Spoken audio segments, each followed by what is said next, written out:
Street Shaves. It may not be the name of a barbershop, but take a look at this. This company is providing free haircuts to the homeless people that can't pay for their haircuts. How does it work? Let's take a look. It can be so easy for us to judge someone when we see them living on the streets and not take a moment to actually seek to understand what they've gone through in their lives. Joshua Massey says he's learned the power of a haircut, a shave, and a heart-to-heart conversation. The California-based charity he founded, Street Shaves, strives to restore dignity every weekend. I wasn't a barber, but I was cutting hair for about 10 years out of my garage. So what started as me and my brother cutting each other's hair, that grew into, family members, neighbors, my friends from college. Pretty soon I had like a list of 20 people that I was cutting. Massey has worked in the field of psychiatry and addiction medicine for over a decade. He says most of his clients are low income or homeless. I've really grown to love that population and also learned about the struggles that they have from not only a mental health standpoint, but also an addiction standpoint. I'm really grateful for the experience that I have working in mental health because it has helped me and empowered me to love on these individuals in a way that's best for them. He says the supplies to start Street Shaves cost about $600, which was transferred to him by a friend. At that point, I had no excuse. It's cool to have friends, surrounded by friends who encourage you to do the things that you're called to. But this isn't a career. For Massey, this is a spiritual calling. I was actually reading my Bible and inspired by the way Jesus loves others and serves others and calls us to do the same. Initially, it was just Massey walking around his hometown of Redlands, California, with haircutting supplies. But I've realized it's really difficult to build trust with the homeless population, with people who don't really have anyone in their corner who they can trust, and they've been hurt in so many different ways. So initially, it was really hard to build rapport with them and be able to build that connection. Offering socks and other necessities helped people trust Massey long enough to sit in his chair. The memory of one of his barber clients stands out. He said, "I don't remember the last time that I trusted a stranger with a blade to my neck." In 2.5 years, the Street Shaves team has grown. And we have an amazing team of volunteers who not only cut hair, but volunteers who sweep, who manage the list. This is not about an individual, it's not about a team, it's about what God's doing through Street Shaves. And we're just grateful that we can be an extension of that love to individuals on the streets, because oftentimes they forget that they deserve love, they deserve grace, and they need to be reminded that they were created for a purpose and by a creator who loves them. Children who are experiencing homelessness with their families have also benefited from Street Shaves. After I get a haircut, I feel so much better. I walk with my head held a little bit higher, and we see that, when an individual gets a haircut, including the children, they walk with their head held a little bit higher. Street Shaves' motto is serving those in need, one haircut at a time. If we can inspire others and just so fight that stigma of homelessness and addiction, that's the goal. For Inside Edition Digital, I'm TC Newman. And we can all get that goal in mind with one haircut. Now, do these people need a license? Well, probably not if they're violating the law. Well, I don't think they're violating the law. I think they're doing a good service for their communities. That's basically the whole key here. You might need a license to cut hair, but you're doing what you want to think is right. I do think that's the key to your success, is to do what God tells you to do. There's no erase from common sense. It's just having a heart-to-heart conversation, which is that simple.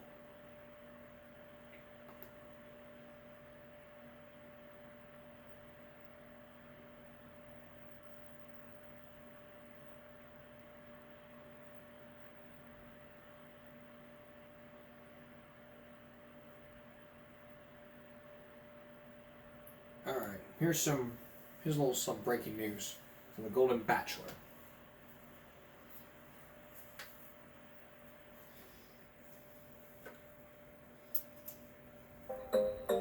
Wix is your platform to perform on.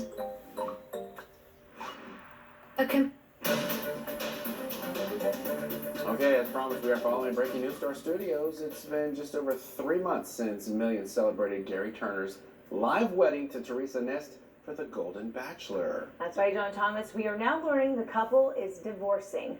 The couple sat down with ABC's Juju Chang. That interview coming up on Good Morning America. A lot of people are going to be sad to see that. A lot of the fans, millions of people watching that. I mean, it set records too, so. I know, and Be sure to tune in. Yeah. I'm locked in. You're set. I'm not going to be locked in. It's what everybody's talking about. I mean, marriage may not be perfect for you. You may have made a mistake, but it's who you are. Who you are is what's inside you. If the marriage didn't work out right, then that's your choice.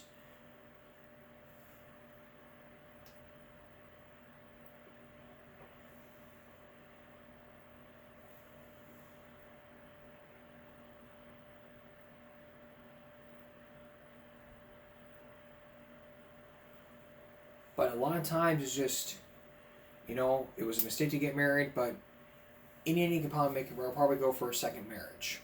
It's your choice. All right. You may remember we talked about sudden acceleration. A bit later on, the interlock shift brakes. But first, when we return, it's all about the unscheduled takeoff for sudden acceleration for most cars. And later on, a bit later on, what was Chrysler thinking? Stay with us. The Ford Motor Company. You've probably heard of them for driving their cars, but did you know they can also make loans for your home? That's right. Some people have been falling victim to debt for their homes, and Ford is just one of them. And as you're about to hear from customers, they were pretty angry. Here's Chris Wallace.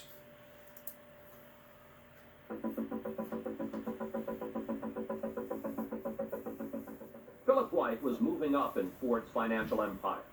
In less than 2 years, he'd made assistant manager in one of their Alabama offices, until his father took him aside.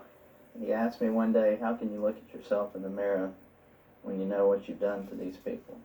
White says he kept thinking about his father's question. A few months later, he quit. I just got sick and tired of it. Sick and tired of the pressure and the just lying to people. They have ripped off our community. They have stolen the wealth out of our neighborhoods. A lot of people are getting fed up with Ford. In Atlanta, thousands packed a church to bear witness against the way they say Ford does business. That's Ford Motor Company who has a better idea. In Boston, some 60,000 people are part of a nationwide lawsuit, charging that Ford pays kickbacks to brokers who steer customers into more expensive loans. Ford says they just pay brokers for their services. They eat you up and they spit you out. This man is also going after Ford, Bruce Marks, a community activist who has pressured corporations to make available more than $1 billion in low-cost mortgages. He says Ford is no different than a loan shark. Ford is a loan shark? Ford is absolutely a loan shark. Usury and exorbitant interest rates, very high fees, very aggressive collection practices, and a loan that you never get out from under. That's a loan shark by definition. That's what Ford does, and they're the largest ones. But perhaps the worst things we heard about how Ford treats its customers came from inside the company, from former employees like Philip White. Somebody would walk out with a $40,000 real estate loan at a 15% interest rate, paying 5 points. With insurance on it, we'd say, what a sucker.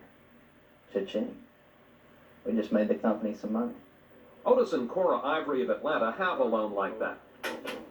He lives on disability. She works part-time.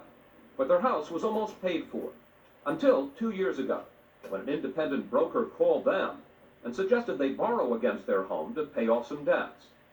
The broker took them to Ford, where they got a loan with 5 percentage points in fees, a 15% interest rate, and a life insurance policy they say they never asked for. All he said was initial here, without even giving us a chance to see what we was initialing. Mr. Ivory, how much do you know about finance and loans? Not too much. I don't know about no balloon or nothing like that. What he's talking about is that the Ivories later discovered that on a $56,000 loan, they will pay more than $128,000 over 15 years. Then still owe one more so-called balloon payment of $47,000. Now they worry about losing the house they've owned for 25 years. What does this house mean to you? It mean my life to me. It mean everything to me. This is my home. There's nothing wrong with that loan. Debbie Rosen, an executive vice president at Ford Consumer Finance, says the company did the Ivories a service, consolidating all their debts into a lower monthly payment, just as they do for a lot of people. We make loans to people in all walks of life, one loan at a time, face to face with each customer that we deal with. Ford gave us a list of 5 happy customers, such as a psychiatrist in Nashville who didn't want his name used. He says Ford was a much-needed source of money, even though his loan was at more than 16%. Headquarters for Ford's consumer finance operations, known as the Associates, is here outside Dallas. Since Ford broke into this business in the mid-'80s, its companies have been among the fastest growing in the industry. Until now, Ford is one of the largest home equity lenders in the country. Ford currently holds mortgages on more than 350,000 homes, and last year made a record $857 million in profits. But Primetime's investigation raises serious questions about how they make those profits. Here's some of the things we found. Brokers who work with Ford often target low-income homeowners. They may not have much money, but have considerable equity in their houses. Ford is the worst predatory lender in the country. For 20 years, Bill Brennan of Atlanta's Legal Aid Society has been helping people who say they've been victimized by mortgage companies. He's calculated that more than 3/4 of Ford's loans in Atlanta are in mostly black neighborhoods. I don't see them targeting these loans in bulk in rich, upper middle class white neighborhoods. I see them targeting them in lower income, primarily African American neighborhoods. That's absolutely untrue.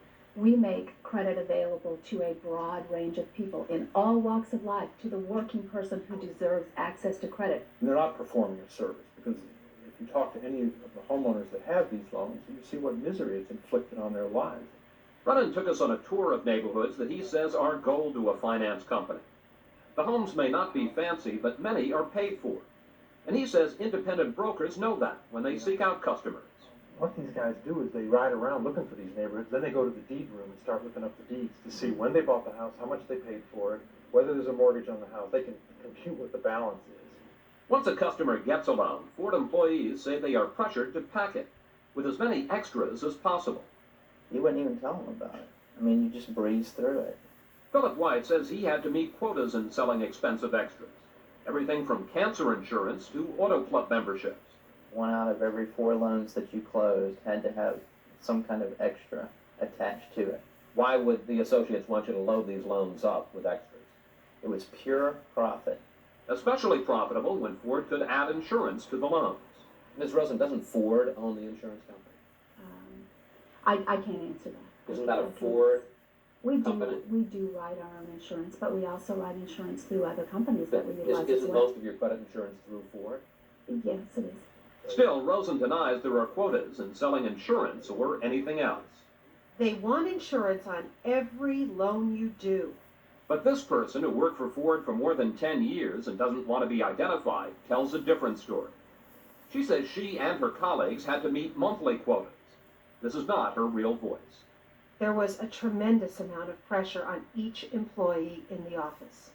The whistleblowers say employees were so afraid of losing their jobs, some would do anything to put loans and extras on the books, even forgery.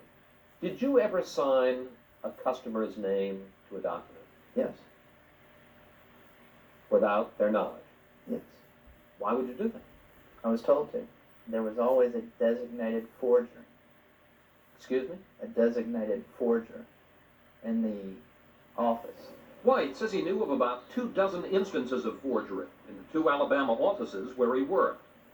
Ford officials say White is not credible, that the company investigated and found nothing. But this employee, who worked in a different state, says forgeries happen there too.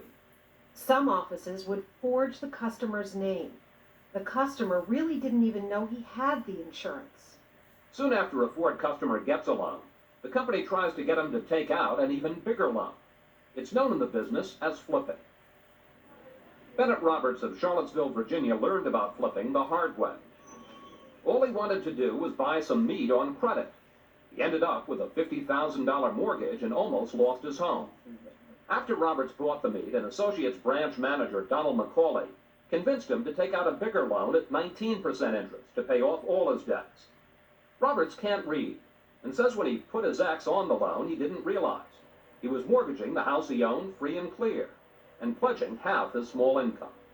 Did Mr. McCauley say anything about maybe that's too much, maybe you're taking on too much? No, I haven't said anything about it. He just said to get behind, we'll work it out. Roberts never had a chance to get behind. 17 days later, before his first payment was due, the Associates flipped him into a new loan. He was flipped again 42 days later, then 26 days after that. Each time he was charged a 10% finance fee. How about vacation? You get a vacation? So you Money here for you? must have thought, I found my fairy godfather here, huh? Look pretty good to me, you know.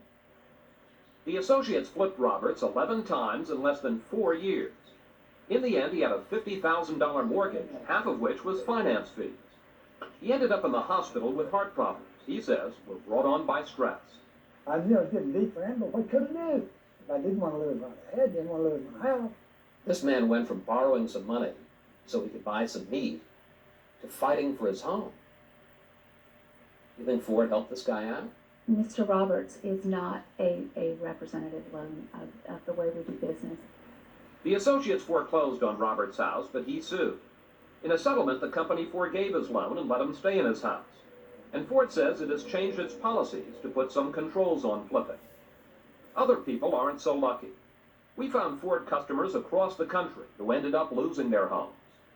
Ford says their foreclosure rate is less than 2%, in line with the rest of the industry. But critics who track Ford loans say in some areas the rate is much higher. In the Boston area, for instance, they claim it was 11% last year. While Ford's finance companies insist they take someone's home only as a last resort, don't tell that to the people who used to live here in Leominster, Massachusetts. Ernie Munyon grew up in this house and lived here for the last 10 years with his wife, until they got involved with Ford. The Munyons borrowed from Ford 2 years ago to pay off his father's medical bills. But when they had trouble making the payments, they say the pressure started. How much pressure did you feel? I was getting very pressured. I was like saying, I'm telling them there's no way I can afford to pay you people. Finally, their daughter agreed to take over the payments to save their home. They thought the deal was set, until they say Ford reneged, demanding too much money up front. So, Ford wouldn't allow your daughter After saying that she could. to save this house for the two of you. I can tell you that we made every effort to keep the Munyons in their house. Well, he thinks you and to made work- every effort to get them out. It is not our policy to get people out of their homes. Unbelievable. The Munyons finally signed over the house to Ford. It doesn't show up in the records as a foreclosure. I love the house. Our last daughter has been raised there. And it's gone. Customers and former employees told us it happens too often. That if you do business with Ford, keep this in mind. They're wanting to make as much profit as possible, one person at a time. Get them in the door and keep them. And their attitude, their regard for their customers? They're just a number. They're dollar signs. Does Ford plan to keep doing business the way that it is? We are very happy with the way we're doing business. We believe we are doing a good thing. Critics say all the foreclosures and bad loans are having a devastating effect on minority neighborhoods. They plan to ask the federal government to investigate how they say the company takes advantage of working class people. Meanwhile, Ford's first quarter earnings were announced last week and business is getting even better. The Associates has made $237 million since the first of the year. That's up 23% over last year's record profits. Wow. Over that record profit. Don't be taken advantage of. And if it ever happens to you, you can file a lawsuit. And if they want to settle, take the settlement or go for bigger. That's all you can do. Right. Okay. Chris Wallace is back with an unscheduled takeoff. You may remember on the Throwback Thursday showed you earlier. Sorry, you may remember we showed you earlier. You may remember we showed you sudden acceleration. Up next, Chris Wallace is back to talk about sudden acceleration on most cars. And later on, making the grade. Testing students from videotapes. So stay with us. Earlier on this broadcast, we focused in on sudden acceleration. But this time it's not Ford, it's the Chrysler Jeep Cherokee. If you don't know what sudden acceleration is to where drivers routinely hit the gas instead of the brake. According to a 1989 report, they claim that driver error only happens because of a foot. The question is everyone. Tonight, new information about what Chrysler did not know. Was it sudden acceleration or was it something else? Here again is Chris Wallace. It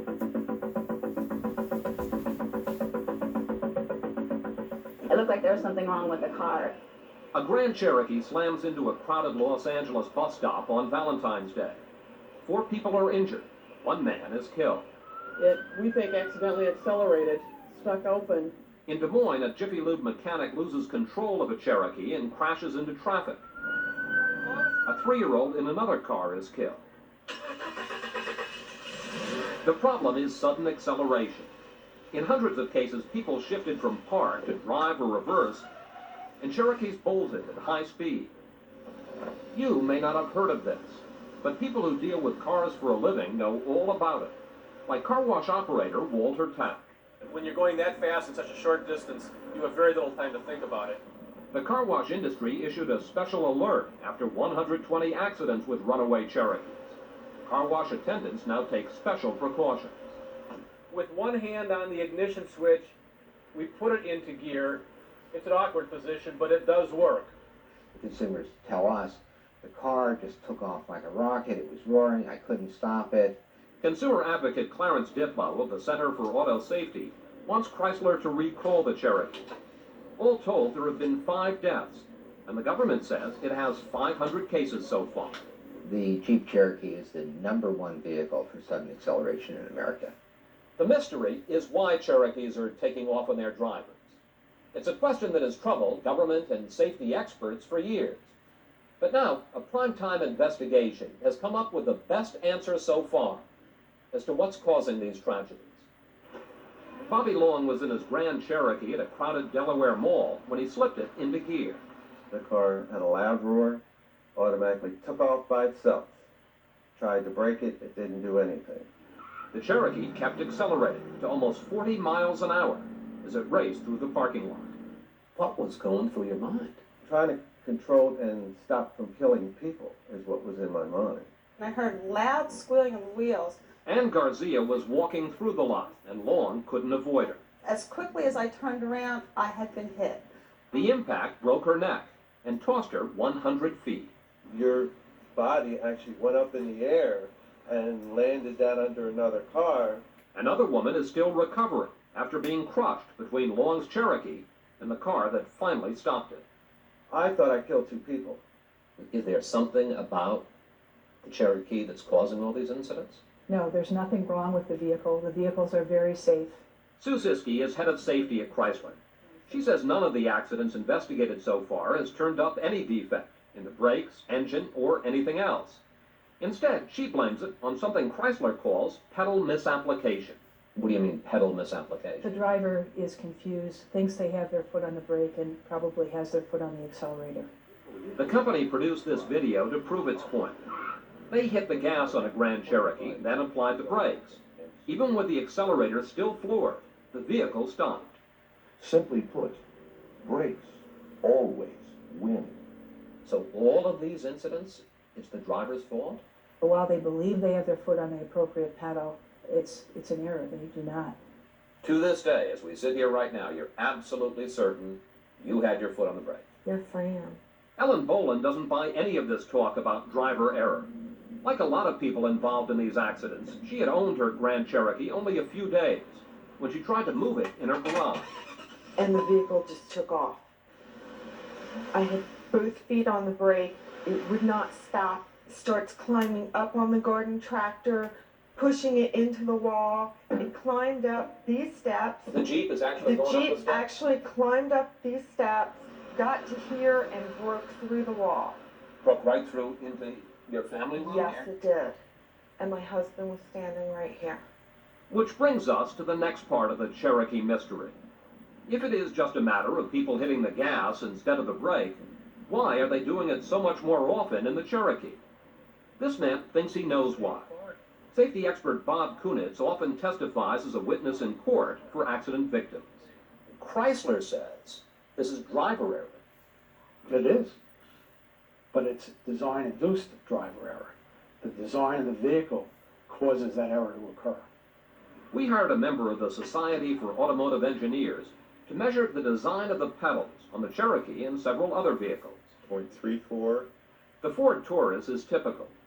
Most people use the steering wheel to center themselves in the driver's seat. Look how the brake on the Taurus extends almost 4 inches to the right of the center of the steering wheel, within easy reach of the right foot. Now, look at this 1991 Cherokee. Because of the big transmission hump, Chrysler had to move the Cherokee's pedals to the left.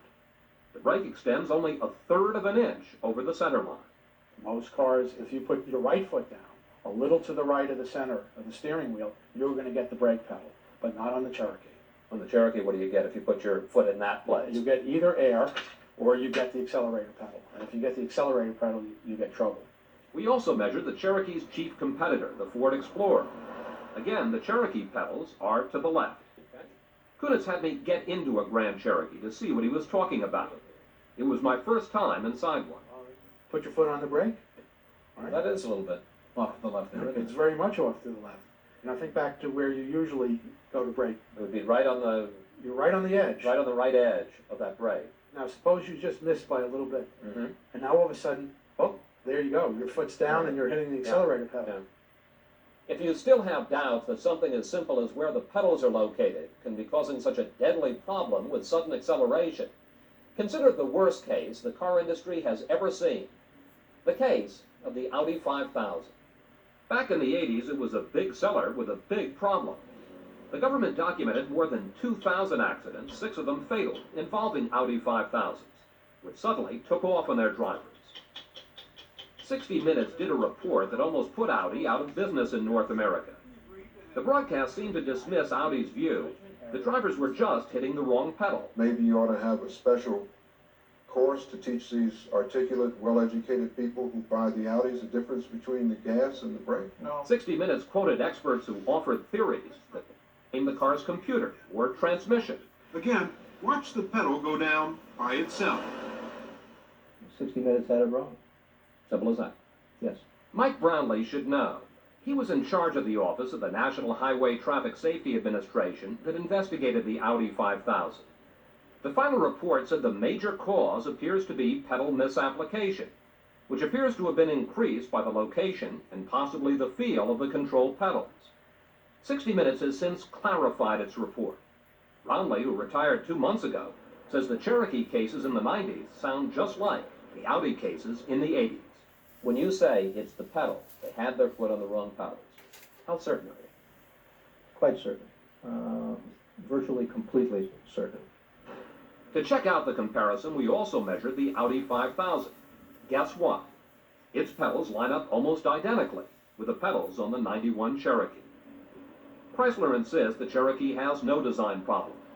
But when we showed their safety chief, Sue Siskey, our measurements, she began to back off. Does the placement of the pedals to the left in the Cherokee have an impact on safety? Well, we don't believe that there's any conclusive evidence in terms of where pedal position would affect that. We do know that we have a higher occurrence on our Cherokee and Grand Cherokee. Could the reason you're having the higher occurrence be because the pedals are to the left? That could be a factor. It could be a factor. It could be a factor. It was a startling admission, one the car wash industry says it heard privately from Chrysler more than a year ago. That they have moved the pedals slightly to the left, and by doing that, they say that gives, especially a person that's inexperienced driving a Jeep, the likelihood of perhaps stepping on the wrong pedal. Chrysler denies telling the car washers any such thing. But starting with the '96 Cherokee, the company installed a safety feature called a shift lock. It prevents a driver from shifting from park into gear unless his foot is on the brake. Audi offered the same device for all 5000s, new and old, back in 1987. Complaints dried up, as they have with the new Cherokees. But unlike Audi, Chrysler did not install the shift lock in its 2 million older models. Safety advocate Clarence Didlow says the company wanted to save the $100 it costs to retrofit each vehicle. That's the message that Chrysler is sending to consumers. We don't care enough about your life to spend $100 a vehicle to prevent an accident. As recently as 3 weeks ago, Chrysler told us flatly they had no intention of retrofitting the older Cherokees with a shift lock. A spokesman said there was no problem with the vehicle, and the company had better ways to spend its money on safety. It was a policy Chrysler held to for more than 2 years. But then, last week, the company had a change of mind. We'll be installing at no cost to the owner a brake park shift interlock, which will deter any pedal misapplication or driver's errors. After waiting 2 years, Chrysler is finally offering a shift lock to all Cherokee owners. They announced this sudden and complete reversal of policy, just as our investigation was concluded. Forgive me for being a little skeptical. You knew a lot of this stuff for the last 2 years. Is it just a coincidence that you decided to announce this decision the day before we came here to interview you? I don't think you'd say that it was a coincidence. Did the policy change because you knew we were investigating it? Well, if it did, then it was a good thing for the customer. But Chrysler's delay may have had a cost. During those 2 years when they did not put the shift lock in the older models, the accidents continued. Just 7 weeks ago in Chicago, a Grand Cherokee driven by a parking lot attendant took off, killing a doctor standing outside a hospital. Does Chrysler bear responsibility for these accidents? There is nothing wrong with the vehicle. So no responsibility. There is no defect in the vehicle. Chrysler says it won't have the parts to retrofit the older Cherokees until August. And when they notify drivers, it won't be a recall, but rather what's called a voluntary service campaign. That means it will be up to you to bring your vehicle in to be modified. In the meantime, if you get behind the wheel of a Cherokee, make sure that when you go to step on the brake, you know exactly where it is. Know the difference between brake and the accelerator.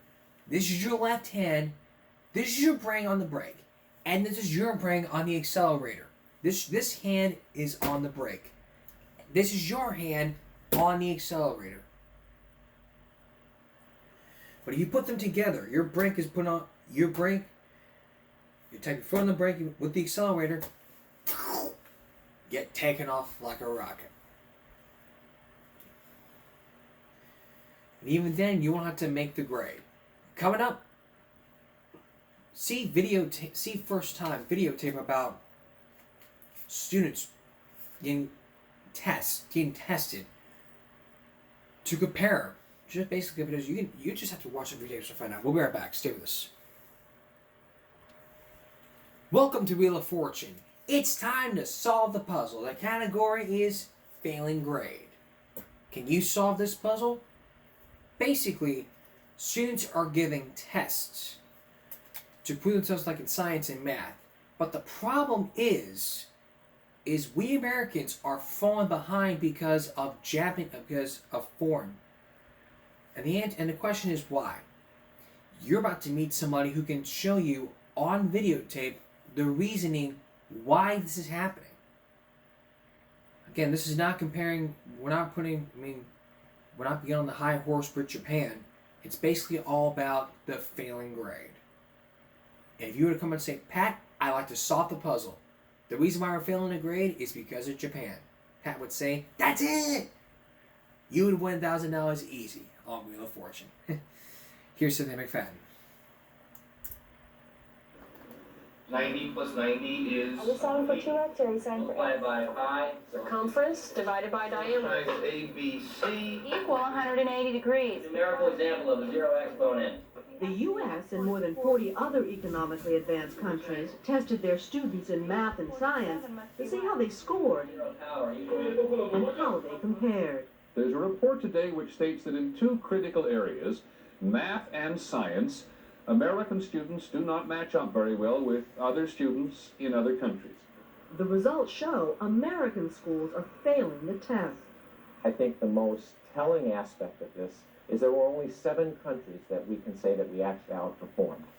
And 7 countries in the world that we outperformed? That's it in math? that's correct. It's Lithuania, Cyprus, Portugal, Colombia, South Africa, Iran, and Kuwait. Bill Schmidt helped design the test, the largest of its kind ever. But even he could never have imagined that not only would the overall U.S. scores be so far down the scale, but that our top students would only be average in some countries. This is really about something very serious. Our children are at risk here, and I think that's the wake-up call. 2 times 2 times 2 gives you 8. The question is, what to do? Why do kids in countries like Singapore, Korea, and Japan outscore U.S. kids so badly? It's not for the reasons you probably think. When the researchers looked more closely, they busted a lot of stereotypes. Class size, they found foreign kids even more jammed in than Americans. Fancier schools, they saw lessons conducted in buildings in worse shape than ours. Harsh discipline, slavish studying. How about these Japanese 8th graders laughing during math class? So, less TV, more homework, school uniforms, more passion, better teachers, that's not it. Not likely. No. It's really about what we teach and how we teach it. What do you notice about this graph, though? How it changes? We just teach our mathematics especially so differently from much of the rest of the world. What we teach and how we teach it. It sounds so simple. But listen to how Julie Nelson, a good student from Minnetonka, Minnesota, describes math. It's kind of a set in stone. It's a procedure. It's a formula. You learn the formula and you know how to do math. Do you want the negative to go with your exponent? Schmidt says the way Julie is taught is pretty much the same as any classroom in the country, like this one. What is this angle called here? A straight? Straight angle. This seems like the same kind of thing I learned in Auburn, Maine. A lot of people say, that's my math teacher. UCLA professor Jim Stigler videotaped hundreds of hours of classroom teaching across the United States and compared it with hundreds of hours of classroom teaching in Japan. Now, for the first time, you can clearly see the dramatic difference. When you look at the videotapes and you see what they're doing and how they're doing it, it makes sense that they would learn more. Instead of teacher starting by showing you how to do something, he starts by giving you a problem. And then he just hangs a sign at the top that says, think. Think? That's what it says, think. They're constantly telling students, think, think, think. In class after class on the Japanese videotape, Stigler says you see teachers asking students to think on their own, pondering a way to solve a problem without the teacher having told them any formulas or rules to use. 10 or 15 minutes later, they've either figured it out or they've become frustrated trying. But even that's good, part of their learning process. But not ours. What is the rule for power fraction, power quotient? The idea is memorize the rule. There's a lot of rules. You got to remember all the rules, and then you know math. What do we call that? On the U.S. tape, Stigler says in class after class, there's a lot of rules and little else. If I take the number of sides and I subtract 2, and I multiply that number times 180 degrees, that will tell me how many degrees these add up to. I didn't get that. I bet they didn't either. How could they, when you think about it? Are you saying this is a bad teacher? No, this is not a bad teacher. This is a typical American teacher. Actually, this is a good teacher. This is a teacher who is doing a very competent job of teaching like a typical American teacher. A typical American teacher. Let's look at it together then. Who believes that the first sign of confusion... Let's show you this, okay? The teacher steps in. She's taking the pencil out of his hand. Right. Yeah. Well, she's trying to help him get through those steps. But in Japan, it's the concept behind the rules. He did figure this out, but he's not exactly sure how to explain it. Even when a student is confused, it's believed he will end up understanding more if he tries to explain his thought process to the class. Now the teacher is going to give his explanation, but by now everyone's ready to hear it. That's the key. Well, not just ready, but unlike in the American classroom where you're sort of going, all right, explain it. They want to know because they've suffered through not knowing. Exactly. Do you know what angle B is?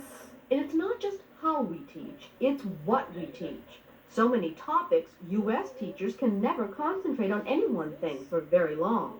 What happens is we never get past that very superficial sort of knowledge all the way through. We just have this, we call it the mile-wide, inch-deep curriculum.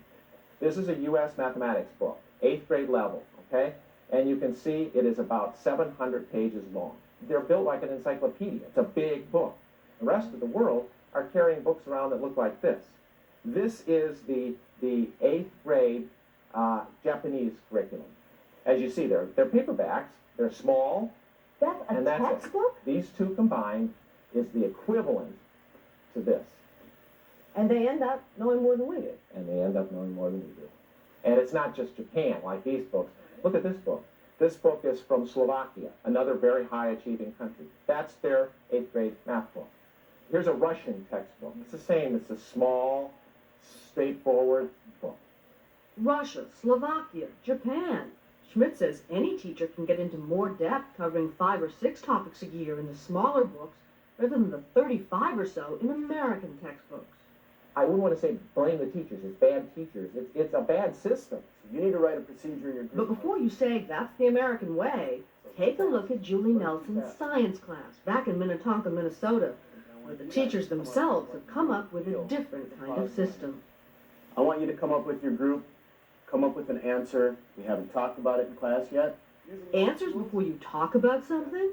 Working in groups? Sound Japanese? What do you think of that answer? Sound plausible? Minnesota offers the nation hope. It says, yes, we can do it, and it says, here's an idea of what we have to do in order to do it, in order to be number one. If math in Minnesota is taught like most of the country, come on up, send one person up. Science is taught more like the rest of the world. Fewer topics done in more depth.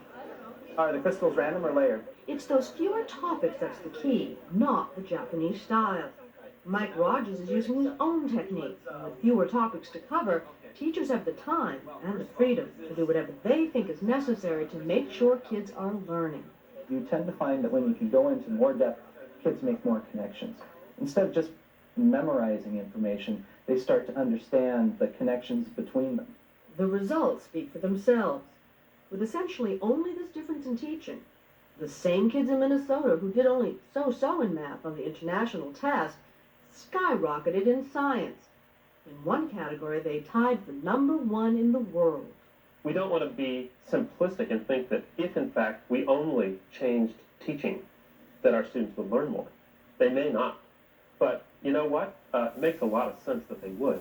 We can't wait around. We're not where we want to be. We have to do something, and we have to do it now. Of course, there are so many social variables that are part of this equation. No one is suggesting that we import another country's education system to the U.S., but researchers do suggest we look around the world for ideas that we can Americanize into something workable for students here. It's called improvision. You gotta improvise. Use your imagination. Ideas may come around, so if you use your imagination, it could really help out. We're going back down to cars. The brake shift interlock. You may have heard about it. Now Chris Wallace can tell you what it means on your Chrysler. Actually, we're gonna have that for you next week.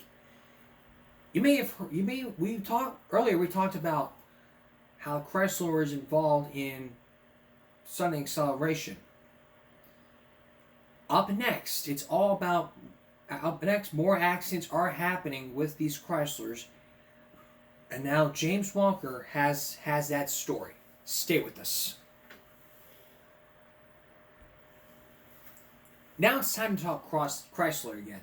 is not, this time's not about the sudden acceleration. It's about the safety latch. Think about it. You buy a Chrysler minivan, and you're hoping it's safe. But then while you're driving or something, the latch comes off, and then they fly like Superman.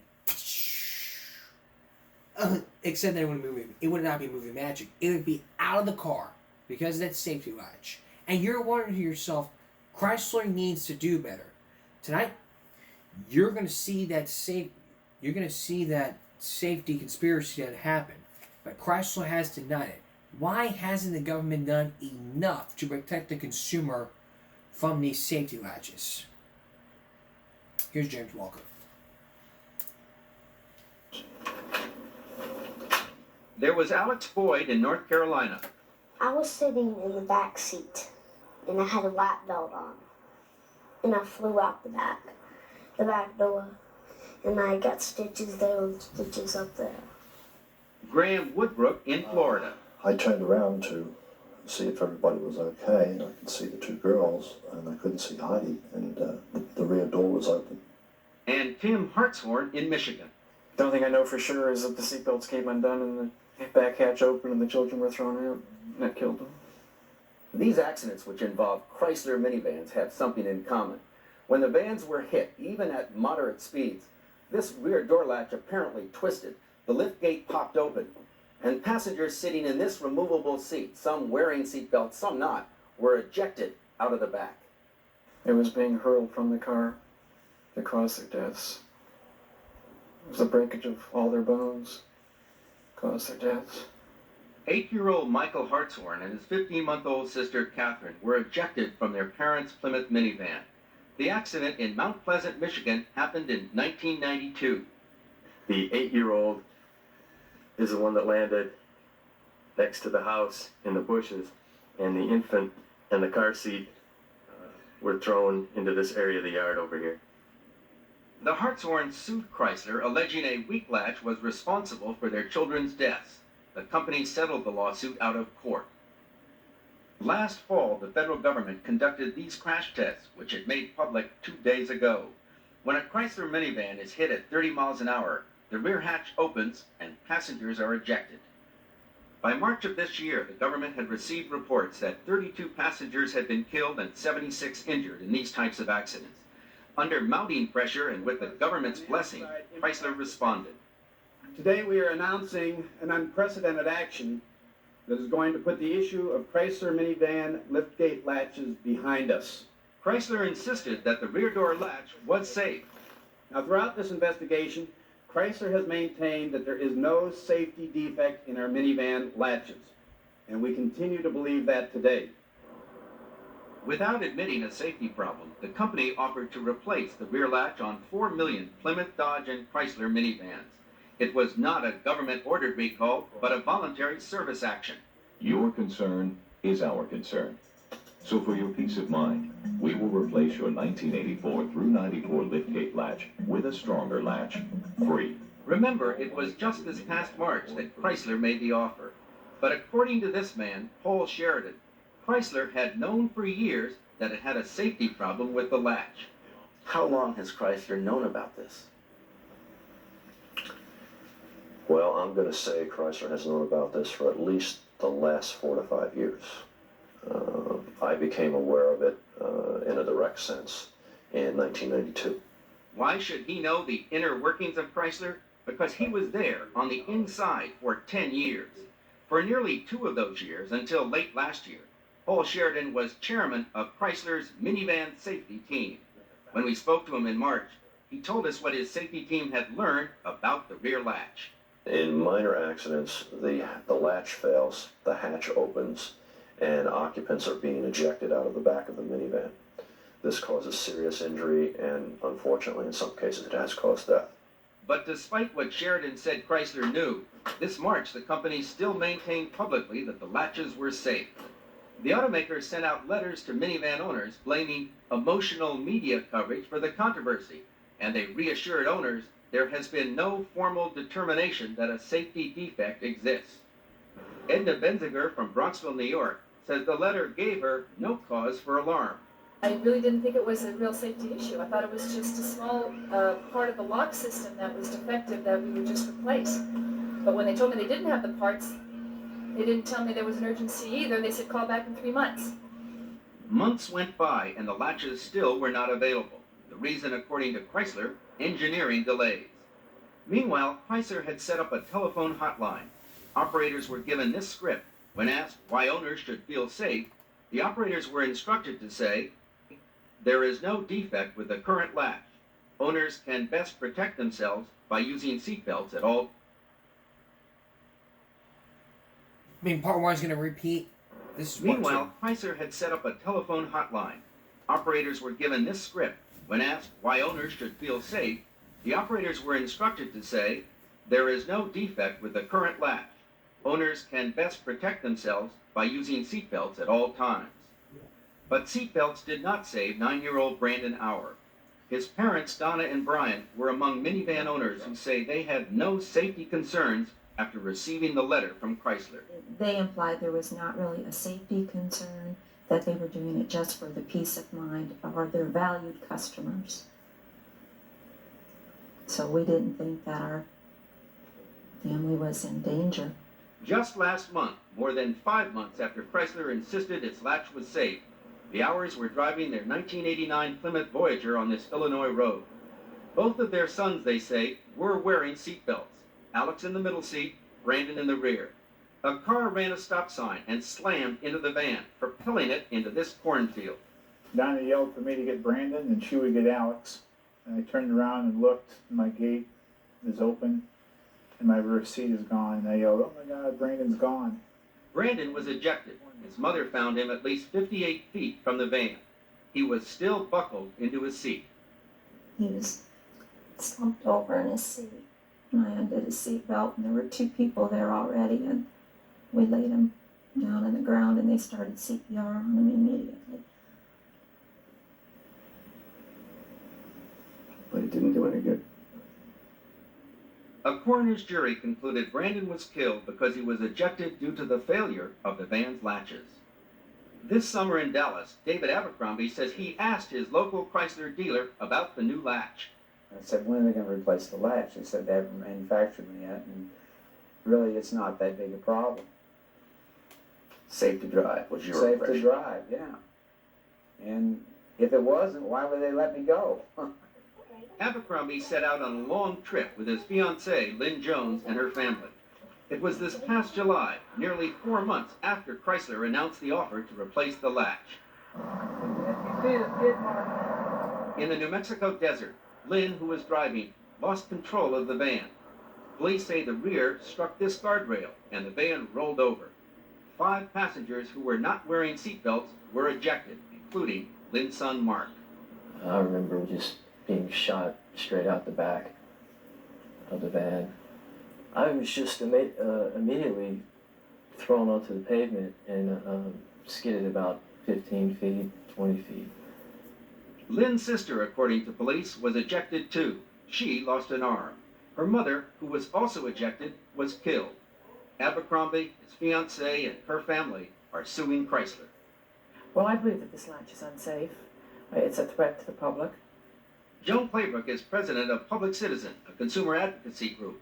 She once headed the National Highway Traffic Safety Administration, NHTSA, the same agency at the Department of Transportation that permitted Chrysler to conduct a less urgent service action instead of a safety recall. The Department of Transportation allowed this to happen.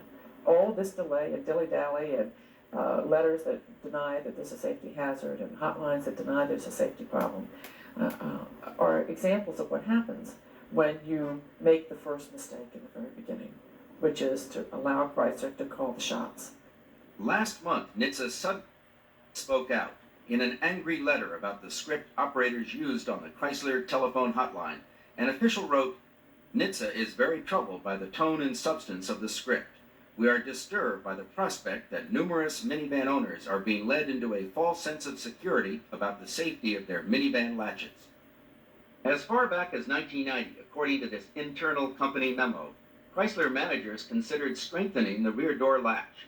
The manager who wrote the memo estimated a stronger latch would cost 25 to 50 cents each, but he felt the weaker latch was not a significant problem and recommended keeping it unless mandated by the government to change it.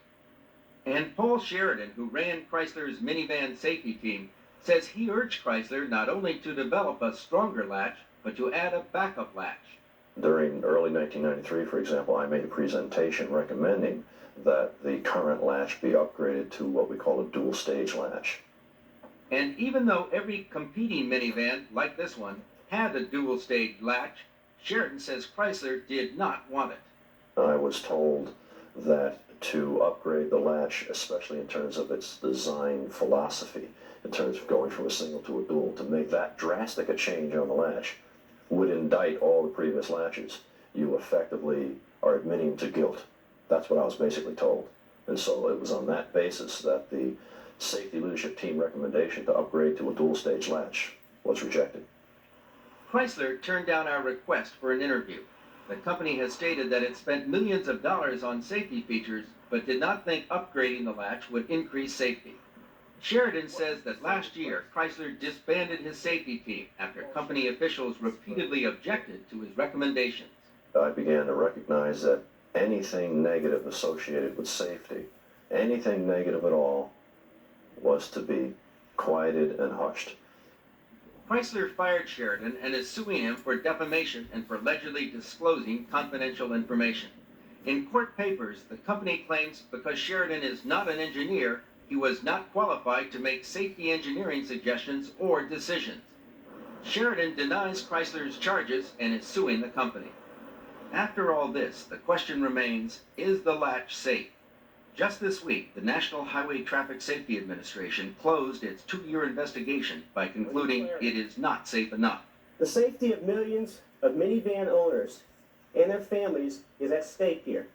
This latch needs to be stronger and safer. In a prepared statement to the press after NHTSA's announcement, Chrysler continued to insist its minivan is safe. Minivans as a category are among the safest vehicles on the road, and Chrysler's minivans are among the safest of all minivans anywhere. And we're going to stand behind the safety of these vehicles. But how can the government claim a latch is not safe enough and yet not order an urgent safety recall? According to Joan Claybrook, Chrysler got off easy. They're trying to get the best of both worlds, not admit any liability, not admit they made a mistake, not admit that this is a safety hazard, not really alert the public, but at the same time do lots of communication to try and show that the company is concerned about the peace of mind, as they say in their letter. Chrysler, which has begun to install the new, stronger latches, now says it will step up its efforts. Still, the company admits that it could take more than a year to complete the process. Chrysler says they are fixing the latches.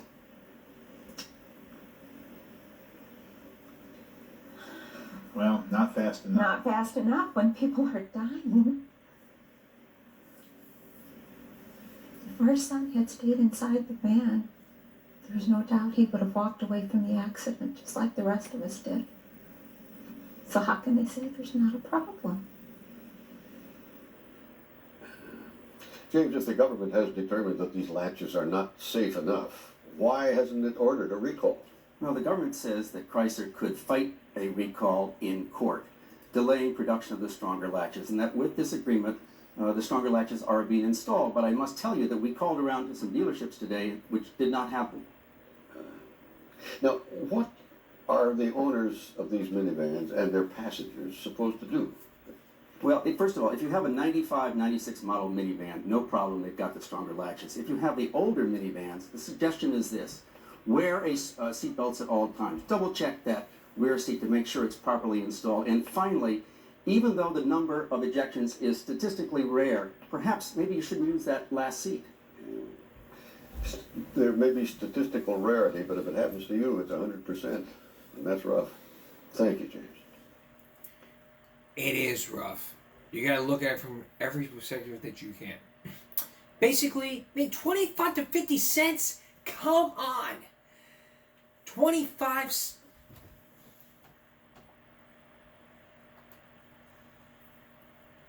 Come on.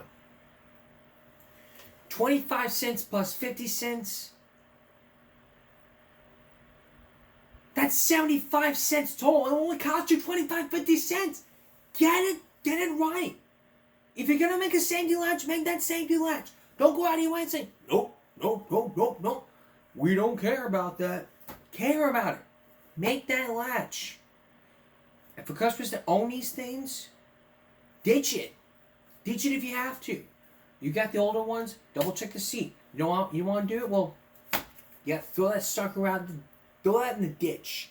I don't care. Throw in a ditch, sell it, make them throw in the ditch. It don't matter. 25 to 50 cents. It's just 3/4. 75 cents. That's how much it costs to ride the bus. 75 cents for a bottle of water. 50 cents of sardines. It really doesn't matter. 49 cents worth of milk. Well, nowadays it's just $3. But you probably get the picture here. We got some brain tests for you on our viral break. Stay with us. Throughout the past few days, we have been showing you some videos from TV Funny ASF, the greatest YouTube channel ever with over 1 million subscribers. Testing your knowledge. See if you can move 2 pencils or you can solve the equation. It was somewhat of an interactive viral break. Now it's time for you to test your skills. Now it's time for you to test your skills with this problem.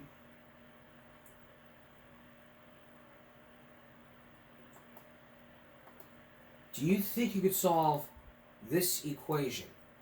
5 plus 5 plus 5, 5 plus 5 plus 5 plus 5 times 0. What do you think it is? Is it 20, 15, 0, or 10? Do you think Malachi can solve it? Or Goofy is the easy, as they say? Let's take a look. Smart guy, let's see if you can solve. Alright, smart guy, let's see if you can solve this equation right here. The answer is one of these right here. Which one of these? A, B, C, or D? B, 15. Or anything times 0 is 0. It's not 15. How you get 15? It is 15. It's not 0. Third grade math. If you can prove to me that it's 15, bro, you can have all this right here. Easy. I promise you. You can have all that. All that. Tell me something easy. Please. What you got? 4 or 5. How you get 15? Excuse my dear Aunt Sally. You and Aunt Sally don't even know your equations. Do we got any parentheses? No. Do we got any exponents? No. Okay, where you see multiplication at? Right there, 5 times 0, which is 0, okay. Which is C. Okay. I just told you that. Okay. 5 plus 5 plus 5 plus 0. Go ahead, X out that plus 0 because you ain't adding that. Now look, 5 plus 5, 10, plus 5 again equals 15. Thank you. Ain't no way. Believe. Aunt Sally said, give my money back. Nope. Give my money back. See, the answer's 15. It's 3rd grade math, genius. Where's it? You can probably wear the Goofy one. You want another word? Alright. Do you think you could spell cat with 2 pencils? It may be easy. So you think or you know Wix. hard. Do you really? First up, we've got Shake Video Man. Hey, you got your hand for the rent money? It's the first already? Man, you know it's the first up, man. What the rent money?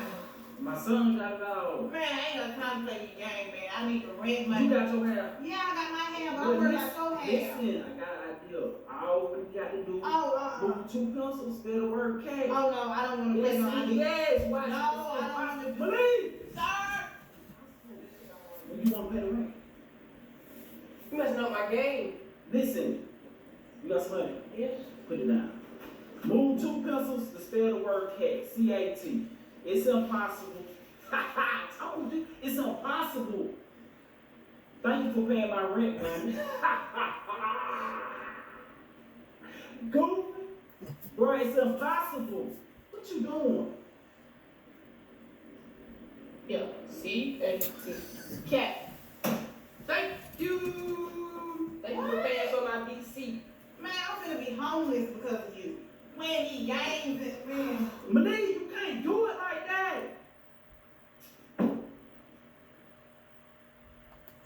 Goofy.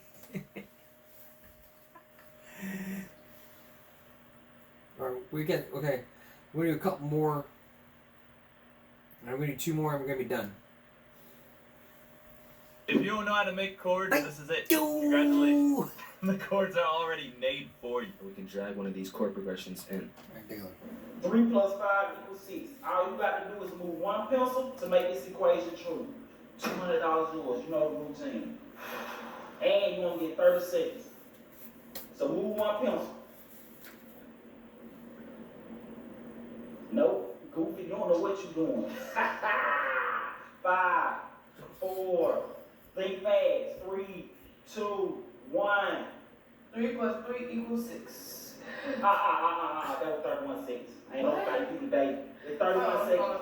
I don't care who you call. She ain't gonna change my mind. I ain't my grandbaby. Yeah, my dad cheating won't give me my money. Put him on the phone. Ma'am. I know damn well you ain't over there cheating my grandbaby out no money. You know goddamn well he's smarter than you. You know you read on the 3rd grade level. Now give my grandbaby his money before I come over there and show my age. Yes, ma'am. Thank you. I'm about sick of you and your grandma. I'm all sick of you and your grandma.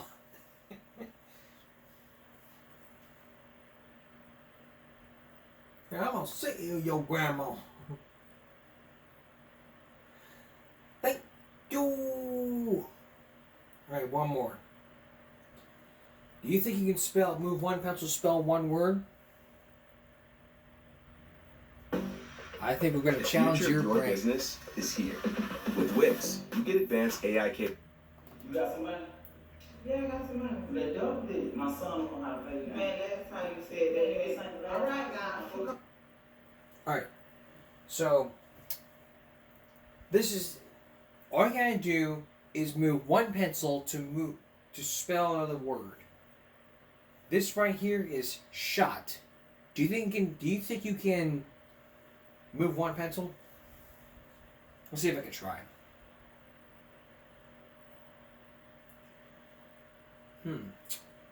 Nope, can't do it. Let's see if Malachi can do it. Yeah, I got some money. Let Doug do it. My son don't know how to play the game. Man, last time you said that. All right, guys. Well, come on. Sorry. Put $20 down. Let's play the game. Yes, sir. So all you got to do is move one pencil to spell another word. This spells shot. Move one pencil. And that's $20 yours with a $40 yours. Award? Told you you don't know. I would make that a P, but I can't do that. No, you can't. You got some more money. You got some more money? Man, all right now. You gonna split it? Got that big bankroll. Ooh, I love it. Move one pencil. Make this equation true. You don't know it, Goofy? Finally got you. Yes, sir, Steve. S-P-O-T. Spot. Thank you. Ding, ding, ding, because I just hit the spot. I told you. Now I lost my money again. Told you you could be outsmarted. Goofy. Alright, here's a bonus one. Give me three pencils to make If 5 you don't know how to triangles. make chords, this is it. Congratulations. The chords are already made for you. We can drag one of these chord progressions in. Alright, B. All you got to do is move 3 pencils to form 5 triangles. Just that simple. You think you can do it? Oh, then I can do it. Well, it's too late. So you might as well take a guess because you want to get none of that back. You must think I'm just supposed to give you something simple all the time. Like you usually do? Well, guess what? I want to win too. Now move 3 pencils to form 5 triangles. Make the next move your best move. That's 1 pencil. Then you're going to put that pencil back. You know what? You got 5 seconds. 5, 4, 3, 2, 1. And thank you. Oh, you're cheating. How'd you? Because you ain't say nothing about no time limit. It's my rule, my game. So guess what? I forgot to tell you it's a 5-second time limit. Well, you forgot. So put my money back down and let's play again. I'm not playing. Okay. Because at this point, you're just cheating. Okay, come on. Play me again. Come on, I know you had some more. I thought you wanted to play with me. I don't like cheaters. Cheaters don't like you either. Cause I always win on the I time. bet you don't win now, Goofy. Okay. Now move 3 pencils to form 5 triangles. Goofy. Matter of fact, you got 5 more seconds. 5, 4. That's 2 pencils. You move that one and that one. 3. You got 1 more pencil. 2, 1. And 1, 2, 3, 4, 5. Thank you. I gotta pay to get in the club. They know I'm a walking ticket. Bro, I'm so sick of And it can drive you crazy. Coming up on a special Game Break Sunday, the conclusion to the interview of the family of Nicole Brown Simpson, the memories, and you get to see the grave of what happened. As we continue part 2 of our Give Me a Break special, The Life and Times of O.J. Simpson. That's part 2 on a special Give Me a Break Sunday. That's Give Me a Break for this Saturday going to Sunday. A reminder, we'll see you for a special Give Me a Break Sunday. For all of us here at YouTube, and Give Me a Break. Stop bullying, speak up. Concentration, not strength. No jaywalking. No drinking and driving. No disrupting our classes. Do what you gotta do to make things right for your community. And you have yourself a good night.